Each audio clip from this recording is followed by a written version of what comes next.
Alors, aujourd'hui, on plonge dans un grand classique d'Honoré de Balzac, La Rabouilleuse. On va décortiquer ensemble cette histoire de cupidité, d'ambition et au fond, de ce que veut vraiment dire le mot réussite. Qu'est-ce qui a le plus de valeur à la fin? L'argent ou un héritage artistique? C'est vraiment la question qui est au cœur de tout ce récit. Pour bien comprendre, il faut revenir à la source, bien sûr, l'édition originale de 1842. Ce roman, ce n'est pas juste une histoire, c'est une pièce essentielle de la fameuse comédie humaine de Balzac. Son projet fou, son projet monumental, de peindre un tableau complet de la société française du XIXe siècle, avec toutes ses passions, ses ambitions et ses contradictions. Et ce titre, La Rabouilleuse, il n'est pas anodin, c'est une métaphore puissante. Une rabouilleuse, c'est littéralement quelqu'un qui remue la vase pour pêcher, qui brouille les pistes pour son propre intérêt. Et c'est justement le surnom qu'on donne au personnage de Flore Brasier, dont l'influence va être au centre de toute l'intrigue. Alors, voilà comment on va progresser. On va d'abord s'intéresser à cette fameuse fortune qui met le feu aux poudres. Ensuite, on suivra les parcours complètement opposés des deux frères Bridau. On assistera à la bataille sans pitié pour cet héritage, on verra comment le succès matériel peut en fait mener à une chute terrible, et à la fin, on se demandera qui a vraiment gagné. Bon, plantons le décor. Tout commence à Issoudun, une petite ville de province qui semble bien tranquille. Mais sous la surface, il y a un enjeu de taille. L'immense fortune de la famille Rouget. Une fortune colossale, bâtie sur des bases pas très nettes et qui attire toutes les convoitises. Officiellement, la fortune appartient à Jean-Jacques Rouget. Mais en réalité, soyons clairs, ce n'est pas du tout lui qui tire les ficelles. C'est un homme faible, complètement manipulé. Le vrai pouvoir, il est dans les mains de ce duo. Flore, la fameuse rabouilleuse, et son amant, le charismatique et très dangereux Maxence Gilet. Et pendant que ça se passe à Issoudun, on fait un saut à Paris. C'est là que vivent les héritiers légitimes de cette fortune. Agathe Bridau, la sœur qui a été déshéritée. Et surtout ses deux fils. Deux fils qui sont aux antipodes l'un de l'autre. Et là, c'est le jour et la nuit. D'un côté, on a Philippe, le soldat, le héros de guerre, un homme d'action brutal qui ne rêve que d'une chose, l'argent, le pouvoir. Et de l'autre, son frère Joseph, l'artiste.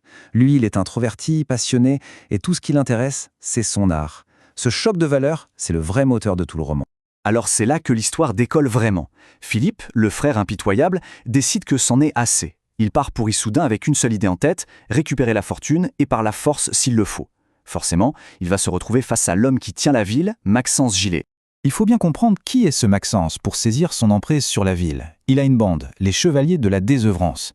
Mais c'est plus qu'une bande de jeunes qui s'ennuient, c'est sa petite armée privée.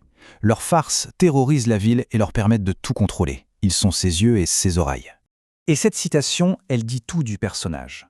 Quand des officiers osent déchirer son journal en public, il ne le prend pas comme une insulte personnelle. Non, pour lui, ils ont insulté son territoire, toute la ville.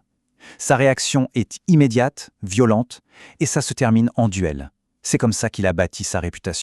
Alors forcément, quand Philippe débarque, un autre loup dans la bergerie, un autre soldat napoléonien tout aussi dur, la confrontation devient inévitable. On a deux hommes taillés dans le même bois, tous les deux violents, ambitieux. Ils se battent pour l'argent, pour Flore et pour le contrôle d'Issoudun. Ça ne peut se régler que d'une seule façon, un duel à mort. Et le duel a bien lieu. C'est Philippe, peut-être plus rusé, en tout cas tout aussi mortel, qui l'emporte. Maxence est mort. Mais attention, tuer son rival, ce n'est que la première étape de son plan. C'est la façon dont il va ensuite mettre la main sur l'héritage qui est absolument machiavélique. Regardez un peu la mécanique, c'est un coup de maître. D'abord, il joue le neveu parfait. Il console son vieil oncle anéanti. Ensuite, il séduit Flore, la rabouilleuse, pour la neutraliser et la mettre de son côté. Une fois qu'il a leur confiance, il utilise la loi, obtient une procuration et, méthodiquement, il liquide tout.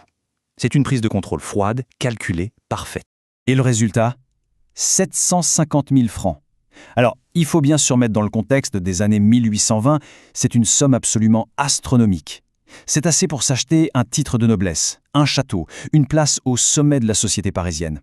En gros, Philippe a eu exactement tout ce qu'il a toujours voulu. Oui, mais voilà, on est chez Balzac. Et chez Balzac, ce genre de victoire obtenue sans aucune morale a toujours un prix très élevé. En fait, la victoire de Philippe, c'est le début de sa propre destruction. Son ascension matérielle va de pair avec son effondrement total. Son parcours, c'est une vraie descente aux enfers, en fait. Il devient bien comte, il atteint le sommet, mais son passé finit par le rattraper et anéantit ses plans de beau mariage. Ensuite, il se croit le roi de la finance, mais il se fait plumer par des gens encore plus requins que lui. Ruiné, il retourne à la seule chose qu'il sait faire, la guerre, où il finit tué et décapité en Algérie. Une fin brutale, et anonyme. D'accord, ça, c'est pour Philippe. Mais pendant tout ce temps, que devient son frère, Joseph, l'artiste? Quel a été son parcours à lui? C'est là qu'on voit à quel point leurs chemins ont divergé. Joseph, lui, n'a jamais été intéressé par cet argent. Son ambition était ailleurs. Il a connu la pauvreté, le manque de reconnaissance, mais il est toujours resté fidèle à sa passion. Il a travaillé sans relâche dans son atelier. Et la conclusion, la vraie, c'est Balzac lui-même qui nous la donne à la fin du roman. À la fin de sa vie, Joseph n'est pas un conte oublié ou un millionnaire ruiné. Non, il est reconnu par ses pairs et par l'histoire comme l'un des plus grands peintres de son temps. Alors si on met les deux destins côte à côte, le bilan est sans appel. Philippe a tout eu, et puis il a tout perdu. Sa vie, c'était un feu de paille, spectaculaire mais sans rien laisser derrière.